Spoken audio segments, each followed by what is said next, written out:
कोंढवा बुद्रुक येवलेवाडी प्रभाग क्रमांक 40च्या विकासाने चेहरामोहरा बदलू.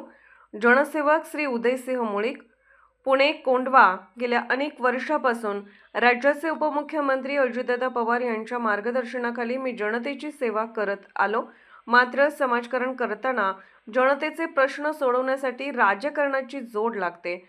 त्यामुळे पुणे महानगरपालिकेत जनतेने निवडून देण्याचे आवाहन जनसेवक श्री उदयसिंह मुळीक यांनी केले आहे. कोंढवा बुद्रुक येवलेवाडी प्रभाग क्रमांक मधून श्री उदयसिंह मुळीक तसेच सौ कल्पनाताई उदयसिंह मुळीक यांनी उमेदवारी अर्ज पुणे मनपा 2026च्या निवडणुकीसाठी उमेदवारी अर्ज दाखल केले आहेत. त्यामुळे जनतेने मुळीक कुटुंबावर विश्वास ठेवून मतरूपी आशीर्वाद द्यावेत. आपण दिलेल्या मताचा मी कायम ऋणी राहील. या प्रभागातील जनतेचा प्रश्न मला माहीत आहे, पण विकासाच्या नावाखाली विरोध जनतेची दिशाभूल करत आहे. मात्र मी केलेल्या कामाच्या जोरावर मला विश्वास आहे. सामाजिक, धार्मिक, शैक्षणिक, सांस्कृतिक तसेच राजकीय मला आवड आहे. अनेक लोकहिताचे प्रश्न मी मार्गी या भागात लावले आहेत.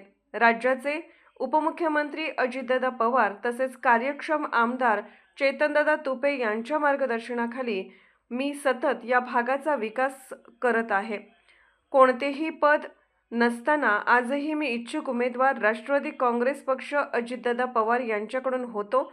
मात्र काही कारणास्तव मी माझ्या कामाच्या जोरावर अपक्ष म्हणून आमच्या पती-पत्नीचा प्रभाग क्रमांक 40 कोंढवा बुद्रुक येवलेवाडीमधून अर्ज भरला आहे.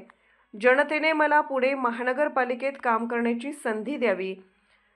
जनतेचा मी नगरसेवक म्हणून नाही तर जनतेचा सेवक म्हणून काम करणार असल्याचे जनसेवक श्री उदयसिंह मुळीक यांनी सांगितले.